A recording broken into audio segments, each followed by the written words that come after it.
La vidéo d'aujourd'hui nous parlera du module multi-switch panel de VRInsight.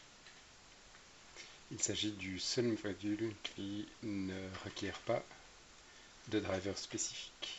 Il est reconnu par Windows et par les simulateurs comme un simple joystick avec des boutons, des axes analogiques et des encodeurs.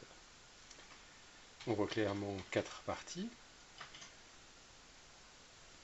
La première constituée de boutons poussoirs standard avec en dessous des interrupteurs à bascule.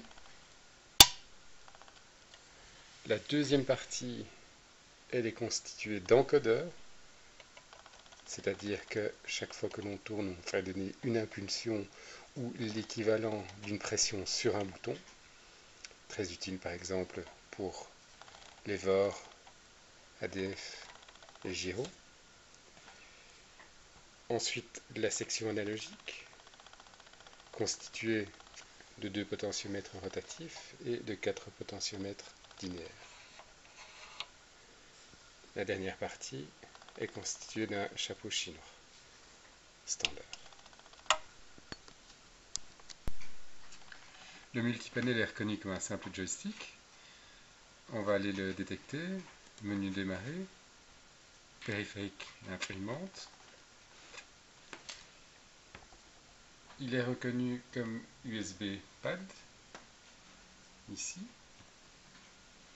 Un clic droit, paramètres des contrôleurs de jeu. Il est détecté. Double clic sur l'USB pad et on retrouve la fenêtre de calibration des axes standard. Alors, on voit que chacun des boutons est reconnu, ainsi de suite,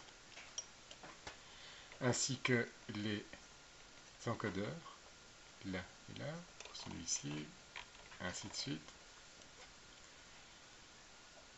les axes analogiques,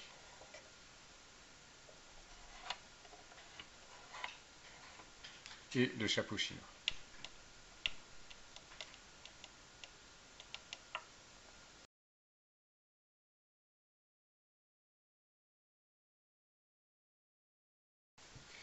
Nous avons chargé un avion, nous sommes en mode cockpit 2D. Nous allons dans Options, Settings, Contrôle. Nous offrons les boutons et les axes. Le USB pad est reconnu dans la fenêtre contrôleur.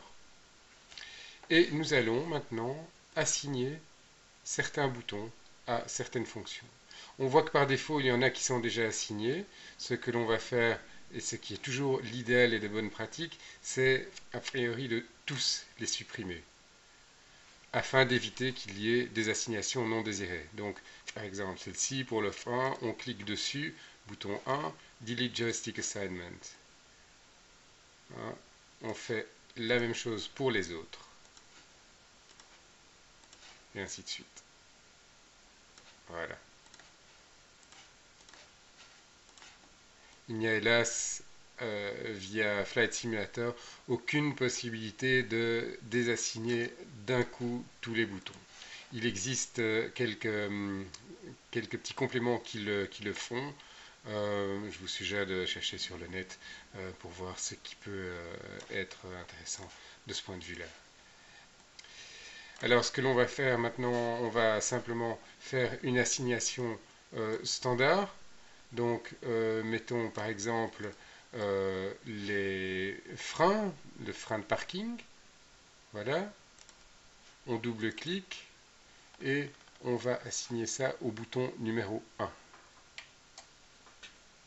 Voilà. On fait OK, il est détecté. OK, et voilà. Nous poussons sur le 1 et nous voyons ici que les freins de parking sont enclenchés. On repousse sur le 1, il se déclenche.